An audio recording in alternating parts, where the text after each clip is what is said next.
Unlock the secrets of franchising success with the Franchise Life podcast. Hosted by Stacie Shannon. Join us for expert insights, success stories, and practical tips every week. Subscribe now and take your franchise journey to the next level. Hello and welcome to the Franchise Life. Today, I have Jason Meyer, who is the founder of Medical Staffing Consultants with me. Welcome, Jason. Thank you. I appreciate it, Stacie. Absolutely. All right. So typically, I am all about franchising, but I am pleased to say that what medical staffing consultants is it's actually considered a business opportunity. So it is not a franchise. So what that means for investors in the business model is there are no ongoing royalties associated with this. So with that said, Jason, can you just give us a high-level overview of what medical staffing consultants is? Sure, I'd be glad to. Okay. So for those of you who don't know, there are other staffing companies out there that you may have heard about, selling everything from accountants to hospitality workers to IT people, where people work on an hourly basis on the payroll of these staffing companies. Some are national, some are regional, some are local. It's a very large business. We specialize exclusively in the medical staffing business. And as a non-franchise, we also cover every aspect of the business. So in total, there's maybe 250 different positions that we cover, medical positions. So it could be anything from a physical therapist to an occupational therapist to a physician assistant to a nurse to a doctor. We also do handle working with management personnel, including directors of departments at hospitals, at outpatient centers, at nursing homes, assisted living centers, maybe 50, 60 different client types. These are not all taught at once through our training programs to clients, but taught over a period of time. Since the field is so large, we do customized startups with people, usually starting in one area of the business that's really the hottest right now. In addition to staffing, where you're making money on an hourly basis, the client is, we also teach permanent placement, which is unusual. So our clients are full service agencies. That means this is traditional recruiting, which is the second revenue stream. And this is where people can place a healthcare professional at some kind of healthcare or educational facility. And that person works immediately at that facility with an annual base salary, a full benefits package, 401k, vacation. And then our clients receive a one-time placement fee of somewhere between 20 and 25% on average of the person's annual base salary. And we only work with higher level healthcare professionals making $100,000 to $600,000 a year. Absolutely. Oh my goodness. So let's kind of break this down step by step. So staffing is a huge industry. There is always going to be a need for staffing, whether it's interim staffing or permanent placement. And when you think of medical staffing specifically, I mean, that just even further emphasizes the need because there's always need for medical personnel. Mm-hmm. So when and I love this concept. It is so powerful. And when you have somebody that is a prospect that is interested in this business model, and they do not have any medical background or staffing background, Mm-hmm. how do you talk them through getting over the fear of coming into an unknown business segment like this? Well, it's a process. I mean, one of the first things we do as a business opportunity in the selling process is that we really try to reassure people that we don't engage in any kind of high pressure sales. We really let the client have as much control as possible. So when we do get a referral, we usually present them and send some preliminary information they can read over to get an overview of our programs of the field in general, some articles, just as a starting point to pique their interest. And then we ask them to see if they're interested in setting up a first call with somebody on my staff to kind of do an introduction. And we spend time trying to learn about them, on a personal level, engage with them, reassure them about the selling process and our process that will take as much time with them as they want. As long as they keep engaged, we'll continue to speak with them, send them more information.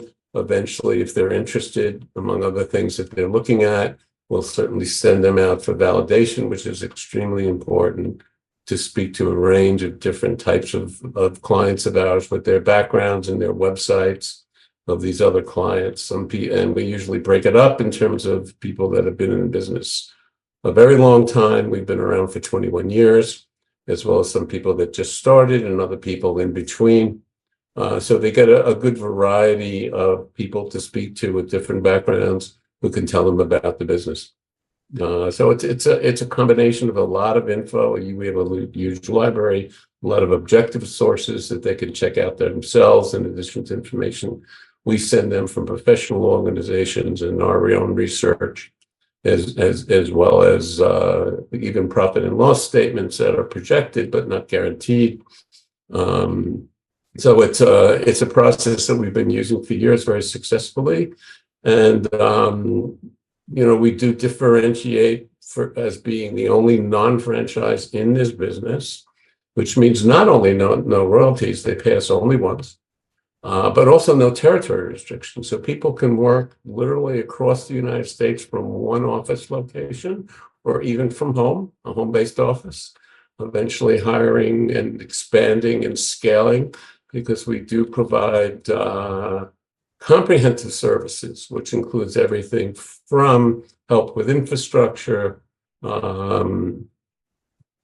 lot of free services that our one franchise competitor does not provide, like a free website, free software for the first year that's specific to the industry, that's programmed for the way we do the business, insurances, everything else, everything they need to have really a full service. And we're always on the cutting edge of new services and new parts of the market, as the market's constantly changing. So that people are getting all the newest information out in the field. And we do have a unique selling propositions in terms of being in the business for a long time, ways of running the business that are not used typically by a bunch of other companies to help differentiate them from competition. So, Jason, can you expand just a little bit on, so I know you provide a lot of materials and so forth for prospects to look at as they're evaluating the business model, but for somebody, again, that does not have staffing background or, been in the medical space, what does the training look like once they've signed on to own a medical staffing consultant business, which they actually, in turn, they create their own business name under this entity, but what does the training look like from a corporate standpoint? Okay, so the training is the second phase in our program. The first phase is once they decide they do want to go with us, they work with a project manager. We'll help set up their infrastructure. They work with our website design company with their own company name, and they have a lot of freedom in terms of their company colors and their logo, although we write the website for them and they can change it if they want, but we want to have certain credible phrases in there, and they get marketing brochures and business cards and stationery and trade show items, and a bunch of other things, and insurances at the lowest rates. So anything we don't do ourselves, and software that we set up for them. The second phase is training. Training consists of, we have multiple programs. We start almost everybody off in the permanent placement end of the business because there's less moving parts, and it's very, very profitable in a shorter time period, so they can see a return on an investment very quickly. So we'll often set them up for, usually that's about a 27-hour training program. It's done on Zoom, one-on-one with our vice president of training or one of our other senior trainers.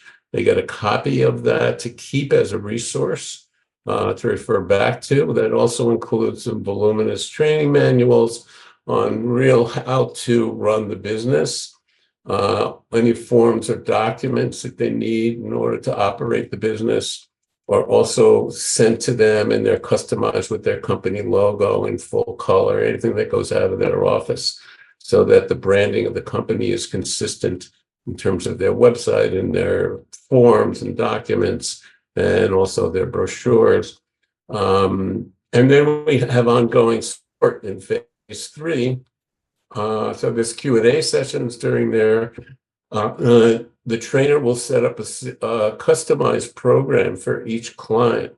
It may start in their state or another state. It doesn't really matter because there's business everywhere, because there's such a shortage of healthcare professionals. Although the business has been around 50, 60 years, it's going to be here for the next 50, 60 years. And there's always a need for new providers, because there are facilities will never rely on just one provider, although they can become actually preferred providers based on their service and how they treat their customers and their ability to deliver and be honest with people. So the training is very, very comprehensive and covers every aspect of the business, from how to recruit, how to find customers and clients. We help them with that as well. And also all the operations end of the business. If it's staffing, how to run a payroll with a payroll processing company, everything integrate. All our vendors integrate with each other. So our payroll processing company, which is like an ADP for staffing, if you have to pay people, integrates with our software, so forth and so on, so that all our vendors speak with each other. We have companies to loan them money to pay people on a weekly basis until the client pays. So every service that they possibly need is really rolled into a package. We have this kind of down to a science. And we're working with the same outside vendors for anything that we don't do ourselves. So we really focus on our intellectual property, our knowledge of the business over so many years, and a model that really, really works. So today you have over 275 independent business owners that have invested in this business opportunity that you've trained and staffed or trained and helped onboard. So I know this is a model that, depending on how the owner wants to run the business, if they're owner operator, they would maybe hire one other individual that Right. would start with. If they're going to be more semi-passive, then they'd hire two individuals. So that's what the beginning stage looks like. Can you talk through a couple scenarios of owners in your system that have been with you or run their own business for several years, and what their staff may look like today? Well, I'll give you one, a couple of different types. Each scenario is a little bit different, but we'll give you an example of a serial entrepreneur we had who was also working as an IT professional at a high level at a company, kept his job. We hired 3 people for him with experience in the industry. We trained him and his people, even though they came from the industry. And we do that for everybody, even if they're hiring only one person and they're going to run the business as a second person. We will help them identify and help hire that second person for them. And he checked in with his staff, and also we provide ongoing support and check in on companies that are semi-absentee like that, with a little bit more due diligence to see how they're doing, and give feedback to the owner. And within a couple of years, he was doing about $3 or $4 million, was doing very well. And he is the kind of guy that likes to go into different businesses, make quick hits, and make some money and do something else. So we sold him to another one of our clients for about $1.5 million. That was just one scenario. There are other people that have been in the business for some 20 odd years since we started and continue to run the business. With a stable staff that have been there right from the beginning. Other people who've had situations where they've had to replace one or two people who haven't worked out, despite the fact that we do interview and help select people. They make the final decision. We are very careful sometimes that some people really interview well and seem like they're going to be actually good employees, but they may not have the work ethic.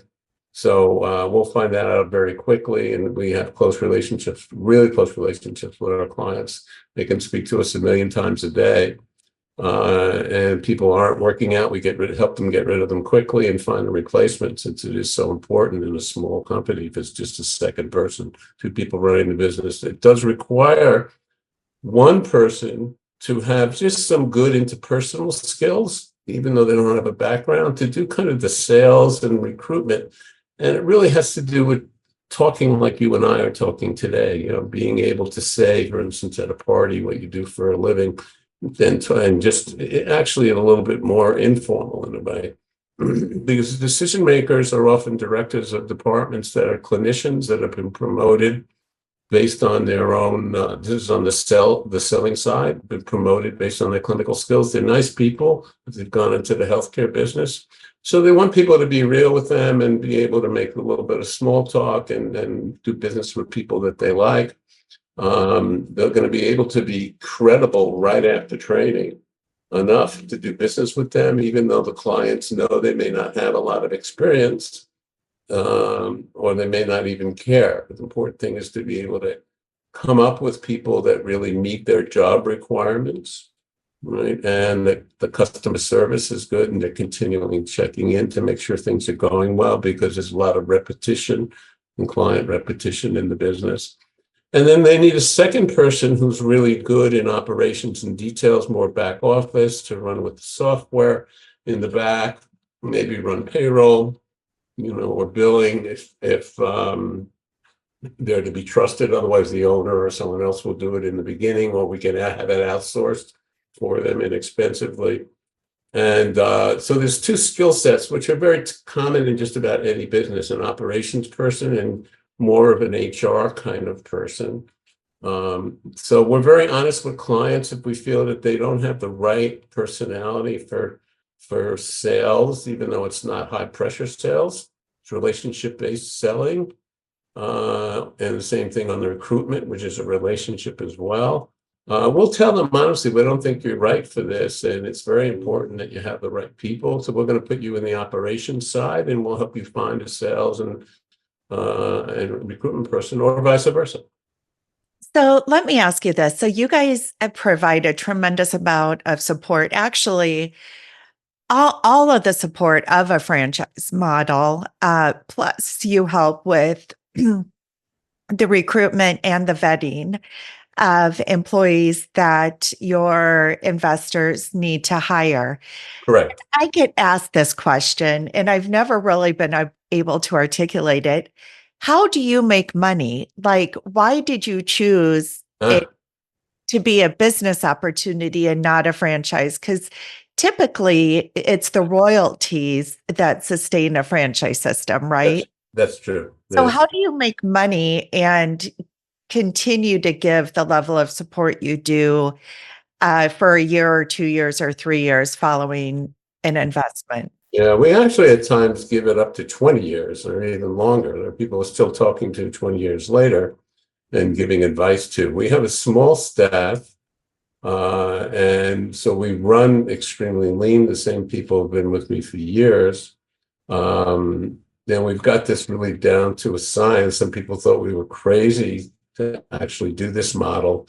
But what we found out is that, with our one competitor who was charging about 12% in royalties and giving people a very small territory of 200,000 people, they had a lot of difficulty really having success stories. So I decided that I would take a chance as an entrepreneur and do a non-franchise model and just sell more offices and put together a very tight kind of training program, as well as support, as well as software, and a comprehensive program with all the bells and whistles into a box based on our model of success. I owned two companies in the 80s and 90s and kind of figured out how to do this, and have made changes in the model over the years based on changes in the market. So by constantly changing in the marketplace and having really good documented systems and policies and procedures and processes, we've been able to pull this off with a small staff, and we're very happy with this model, and have done very, very well. So we do charge. There's two programs. There's a $70,000 program that's just perm placement, and there's a $100,000 program that includes perm placement and 5 other programs over a period of time in staffing, in different sections of staffing, with over 100 to 50 to 175 different positions that we roll out. The first training is done, I mentioned, live on Zoom. The other trainings are recordings, but then there's support and business planning after each one of those recordings with one of our trainers, and an ongoing relationship and multiple people that are giving support. There's also peer support through a Facebook page, and people get to know each other and are giving support through the network to each other as well. Yeah, I think that is one of the most understated benefits of being in a franchise or a business opportunity such as medical staffing consultants. And that is really the camaraderie between owners. There is so much value and benefit if people open themselves up to that, to share best practices, to talk through challenges. And at the end of the day, you are all striving for the same thing, and that is to build a successful, profitable business in the same. Yes. Yeah, that's very true. And we also find that our owners are incredibly open. They're really not afraid about sharing information or techniques that they're using, and we will share them around the network with their approval. They often come up with stuff that we haven't even thought about, in terms of there's always creative new ways in every area of the business that they've found to approach the marketplace, or to recruit, or to sell, even though we've been in the business a long time. And because it's not a franchise, people are in different areas, and there may be some people once in a while who are in some of the same cities, and we disclose that. But because they can work anywhere in the United States, and there's so many positions, it's impossible for most of them, unless they to be able to handle 175 positions at once. And we do have some companies that are doing huge numbers in the millions, and even they are open to being validators for us. They're not threatened. And the same thing even with our small companies that have just started. So they're really happy with our service and the amount of attention that we give them, in terms of not just the training, but the ongoing support. In terms of having close relationships with them and being honest with them, and that's what really does make the difference. And you don't see that always in some other networks and some other business opportunities or franchises. Yeah, and I will say, it's a culture that we've set up that's really made a difference. Yeah, I will say that I have colleagues that have worked with clients and who have invested in medical staffing consultants, and I've heard nothing but positive feedback. The investors, the business owners are thriving. They've been super happy with the support that you've provided. So, which has resulted in me wanting to dig in further and learn more through this episode. So, let me ask you just a couple more questions. Sure. What would you say the biggest challenge of this business is? Well, they really have two clients. I mean, they have the healthcare facilities, whether it's a hospital or a nursing home or an assisted living center, who they have to sell to. and get open job orders. And they also have healthcare professionals who like working through agencies, either as staffing employees or as permanent placement people who are going to be placed at facilities full time. Even though a lot of the staffing people end up being sometimes working full time for years on their payroll. So it's important to be able to really be honest. The biggest challenge is to really be honest with people, at times to even turn down business. There may at times be facilities that are unrealistic about fees, because there is a lot of business out there that they have to sometimes just let them go and say, I'm sorry, we're just not going to be able to work together. You'll also find sometimes some healthcare professionals that may want money that's just not available. There's kind of they want a little bit too much money, and somehow the numbers are just not going to work. So we're going to give them some realistic ideas about profit margins and staying within a range in order to make money. And then it's a constant effort. I mean, we do have a lot of absentee owners who run with two people. If they have the right people to run the business, who are real pros, and some people who leave the business and become semi-absentee or absentee if they get the right people to run the business for them. But it's important to know that it's a constant. If you want to build a huge company or a very large company, and not everybody does, you're eventually going to have to hire more people, internal staff, more salespeople, more recruiters, more operations people, because there's so many hours in a day, there's different time zones around the United States. And then it's a constant effort of recruiting and marketing.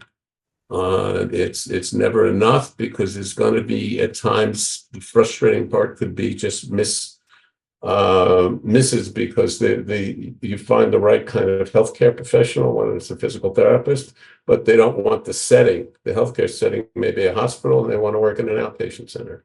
So they have to know how to build up a database of people that are willing to work in multiple settings, because people have preferences, right? Or there isn't quite a match. So even when you get to the point where there's a match, so it's partly a numbers game and a constant effort of being aggressive.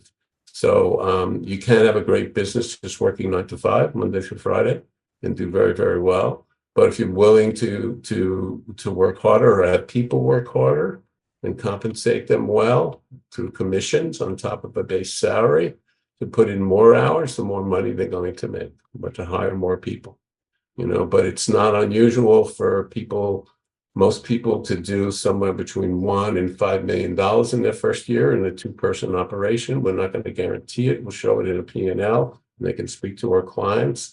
They can get back their $100,000 investment, and they will need usually additional working capital for some of the things that they, in terms of operating the business, that we don't provide, which even franchises don't provide either, even though it provides a lot of stuff that franchises don't, like free websites and free software for the first year and other stuff. So they're going to need to hire people, so they'll have salary. They're going to be advertising costs on internet job boards.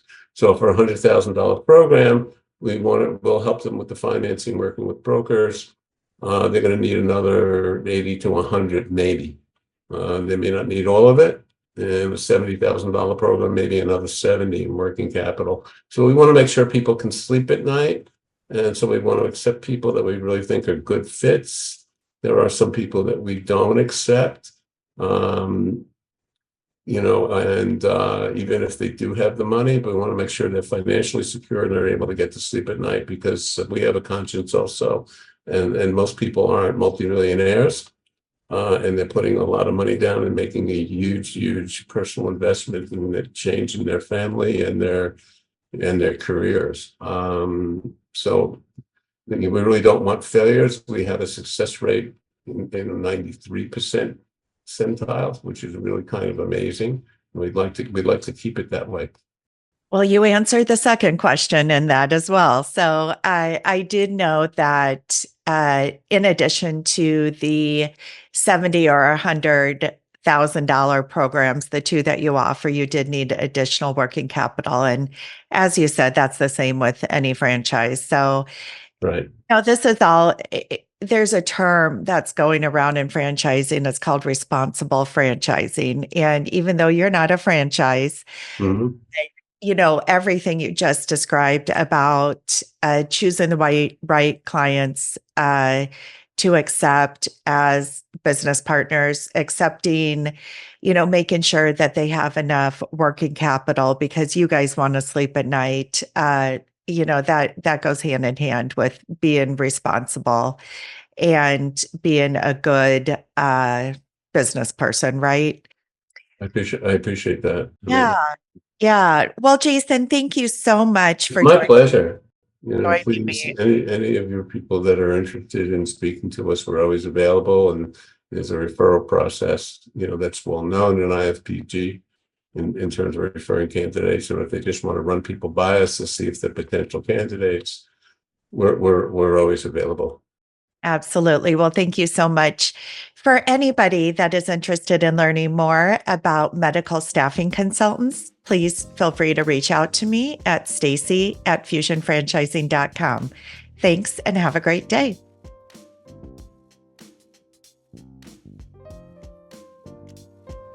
Thanks for listening.